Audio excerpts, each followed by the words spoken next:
একটু পানি খাওয়া দরকার ছিল। গ্রামের মানুষরা খুব ভালো হয়, যে কোনো বাড়িতে গেলে পানি খাবে। চল। আরে কি বলতেছো, যে কারো বাসায় ঢুকে যাবা? পানি খাওয়াতে পারলে খুব খুশি হবে। পানি খেয়ে আর একটা গ্রামে চলে যাবে। পড়নে তো না দেখে একদম কথা বলবে। চালা, তোর বাবার পেনশনের টাকা দিয়ে তোকে আমি একটা ভালো মোটরসাইকেল কিনে দেবো। আসে না ঘরে কি কেউ আছেন? আছেন কেউ ঘরে? আসসালামু আলাইকুম। ওয়ালাইকুম আসসালাম। আপনারা কারা? চিনতে পারলাম না তো। চিনবেন না আমাদেরকে? আমরা পাশের উপজেলা। আপা, একটু পানি খাওয়ানো যাবে?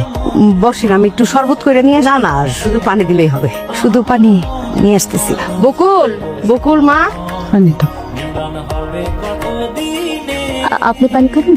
আপনারা মা ছেলে বুঝি? হ্যাঁ, আমার একটা ছেলে। মাশাআল্লাহ। আসি আপা, অনেক ধন্যবাদ। আর একটা গ্রামে যেতে হবে আমাদের। পিপাসা লাগছে বেশি না আপা? আমি তো শরবত দিতে চাইছিলাম। না না, আসি আপা। চল, কি হলো? স্টার্ট দে। সাবধানে চালা। শীত তো পড়ে গেল, ট্যুরের একটা প্ল্যান করছি বুঝছো। ওই বন্ধু বান্ধব ব্যক্তিরে কইছি তো যাবোই। ট্যুরের কি টাকা পয়সা আগে বাড়াই দেবো না, করে দেবো। কি বলতেছিলি?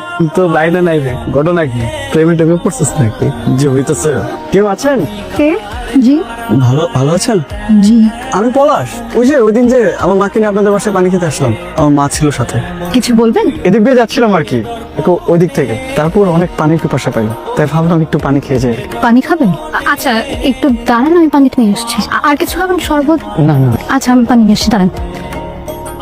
আপনাদের পানিটা তো খুব মিষ্টি। কে রান্না করে? নিশ্চয়ই আপনি করেন, রাইট? আজকে আরেকবার খাবেন না? আজকে তাহলে আমি আসি। আরেকটা কথা, আপনার নাম তো বকুল, তাই না? জি। আপনার নামটা খুব সুন্দর, আর আপনিও। হ্যাঁ আচ্ছা, না কিছু না, আমি আসি। পলাশ, যাচ্ছিস? কিছু বলবো?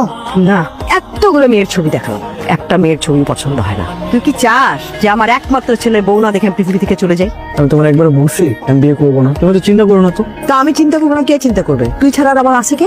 আমি বলতেছি আমি বিয়ে করবো। কথা দিলি কিন্তু। তোর যদি কোনো পছন্দের মেয়ে থাকে আমাকে বলতে পারিস, আমি তার সাথে তোর বিয়ে দেবো। আবার মুড অফ করে ফেলছে। তোমার কোনো চিন্তা করার কোনো কারণ নাই তো। আমি যদি তোমার জন্য বৌমা খুঁজে পাই তাহলে আমি তোমাকে জানাবো, ওকে? তোর যা খুশি তাই কর।